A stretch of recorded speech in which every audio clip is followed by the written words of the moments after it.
ಎಲ್ರಿಗೂ ನಮಸ್ಕಾರ. ಕಟ್ಟೀಸ್ ಕಿಚನ್ ಕನ್ನಡಕ್ಕೆ ಸ್ವಾಗತ. ಇವತ್ತು ನಾವು ತುಂಬ ಜಾಸ್ತಿ ತರಕಾರಿ ಹಾಕಿಬಿಟ್ಟು ಸ್ಯಾಂಡ್ವಿಚ್ ಮಾಡೋಣ. ಇಷ್ಟೊಂದು ಹೆಲ್ದಿ ಸ್ಯಾಂಡ್ವಿಚ್ ಆದರೆ ಸ್ಯಾಂಡ್ವಿಚ್ ಕೊಡೋಕ್ಕೆ ನಮಗೆ ಹಿಂದೆ ಮುಂದೆ ಯೋಚಿಸೋದು ಬೇಕಾಗಿಲ್ಲ. ನೀವಿಲ್ಲಿ ನೋಡ್ತಾ ಇರೋದು ಬಿಟ್ಟು ನೀವು ಇನ್ನೂ ಭಾಳಷ್ಟು ಹಾಕೋಬೋದು. ಲೈಕ್ ಕ್ಯಾಪ್ಸಿಕಮ್ ಹಾಕೋಬೋದು. ಈಗ ನಾನು ಹಾಕೋತಾ ಇರೋದು ಒಂದು ಈರುಳ್ಳಿ, ಒಂದು ಸೌತೆಕಾಯಿ ಎಲ್ಲ ಹಸಿದು, ಆಲೂಗಡ್ಡೆ ಮಾತ್ರ ಸ್ವಲ್ಪ ಬೇಯಿಸ್ಕೊಂಡಿದ್ದೀನಿ ಹೋಳು ಹೆಚ್ಕೊಂಡ್ಬಿಟ್ಟು. ಒಂದು ಆಲೂಗಡ್ಡೆ, ಒಂದು ಕ್ಯಾರೆಟು, ಒಂದು ಟೊಮೆಟೊ, ಸ್ವಲ್ಪ ಹಸಿಮೆಣಸಿನ್ಕಾಯಿ, ಅರ್ಧ ಕಪ್ಪಷ್ಟು ಪನ್ನೀರ್ ಹಾಕ್ಕೊಂಡಿರೋದು. ನೀವು ಸ್ವಲ್ಪ ಜಾಸ್ತಿ ಬೇಕಂದ್ರೂ ಹಾಕೋಬೋದು. ಅರ್ಧ ಕಪ್ಪಷ್ಟು ಚೀಸ್ ಗ್ರೇಟ್ ಮಾಡಿ ಹಾಕ್ಕೊಂಡಿರೋದು, ಚೀಸ್ ಆಪ್ಷನಲ್.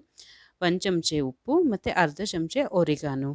ನಿಮ್ಮ ಹತ್ರ ಒರಿಗಾನೋ ಇಲ್ಲ ಅಂದರೆ ನೀವು ಪಿಜ್ಜಾ ಸೀಸನಿಂಗ್ ಇದ್ದರೆ ಅದು ಹಾಕೋಬೋದು. ಅದು ಇಲ್ಲಪ್ಪ ಅಂದರೆ ಸ್ವಲ್ಪ ಧನಿಯಾ ಪೌಡ್ರ್ ಹಾಕೋಬೋದು, ತುಂಬಾ ಚೆನ್ನಾಗಿರುತ್ತೆ.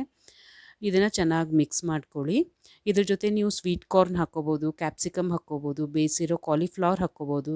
ಜಾಸ್ತಿ ಮಕ್ಕಳು ವೆಜಿಟೇಬಲ್ ತಿನ್ನಲ್ಲ ಅಂದರೆ ಹಸಿದು ವೆಜಿಟೇಬಲ್ ತಿನ್ನೋಕ್ಕೆ ಇದು ತಿನ್ಸೋಕ್ಕೆ ಒಳ್ಳೆ ಆಪ್ಷನ್ ಇದು. ಆ್ಯಕ್ಚುಲಿ ನಂದು ವಿಡಿಯೋ ಮಧ್ಯೆ ಸ್ಟಾಪ್ ಆಗಿರೋದಕ್ಕೆ ನಾನಿಲ್ಲಿ 2 ಟೇಬಲ್ ಸ್ಪೂನಷ್ಟು ಮಯೋನೀಸ್ ಹಾಕ್ಕೊಂಡಿದ್ದೀನಿ, ಪ್ಲೇನ್ ಮಯೋನೀಸ್. ಮತ್ತು 2 ಸ್ಪೂನಷ್ಟು ಗಟ್ಟಿ ಮೊಸರು ಹಾಕ್ಕೊಂಡಿದ್ದೀನಿ. ಗಟ್ಟಿ ಮೊಸರು ಮತ್ತು ಮಯೋನೀಸ್ ಹಾಕ್ಕೊಂಡು ಕಲಿಸ್ಕೊಂಡಿದ್ದೀನಿ. ಅದು ಯಾಕೋ ಗೊತ್ತಿಲ್ಲ ನನಗೆ, ಮಧ್ಯೆ ಆಫ್ ಆಗಿಬಿಡ್ತು ನನ್ನ ವಿಡಿಯೋ. ಸೊ ನಾನು ನೋಟಿಸ್ ಮಾಡೋ ಅಷ್ಟೊತ್ತಿಗೆ ಅದು ಹಾಕೋದೆಲ್ಲ ಮುಗ್ದೋಗಿತ್ತು.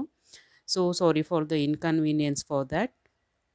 ಈ ಥರ ನಾವು ಇದನ್ನು ಬ್ರೆಡ್ ಮೇಲೆ ಚೆನ್ನಾಗಿ ಹಾಕಿ ಸ್ಪ್ರೆಡ್ ಮಾಡಿ, ಇದ್ರ ಮೇಲೆ 1 ಸ್ಪೂನ್ ಕೆಚಪ್ ಹಾಕ್ಕೊಳ್ಳಿ. ತುಂಬ ರುಚಿಯಾಗುತ್ತೆ, ಹಾಕ್ಕೊಳ್ಳಿ, ಮಿಸ್ ಮಾಡಬೇಡಿ. 1 ಸ್ಪೂನಷ್ಟು ಕೆಚಪ್ ಹಾಕ್ಕೊಂಡು ಪ್ರೆಸ್ ಮಾಡಿ ಆ್ಯಂಡ್ ಇದನ್ನು ಈ ಥರ ಕಟ್ ಮಾಡಿ. ಮೊದಲು 1 ಟ್ರ್ಯಾಂಗಲ್ ಶೇಪ್ಗೆ ಇನ್ನೊಂದು ಟ್ರ್ಯಾಂಗಲ್ನು ಕಟ್ ಮಾಡಿ. ಈಗ ದೊಡ್ಡದಾಗತ್ತೆ, ಮಕ್ಕಳಿಗೆ ಹಿಟ್ಕೊಂಡು ತಿನ್ನೋದು ಕಷ್ಟ ಆಗುತ್ತೆ, ಆಮೇಲೆ ನಾವು ಟಿಫನ್ ಬಾಕ್ಸ್ ಹಾಕೋದು ಕಷ್ಟ ಆಗುತ್ತೆ.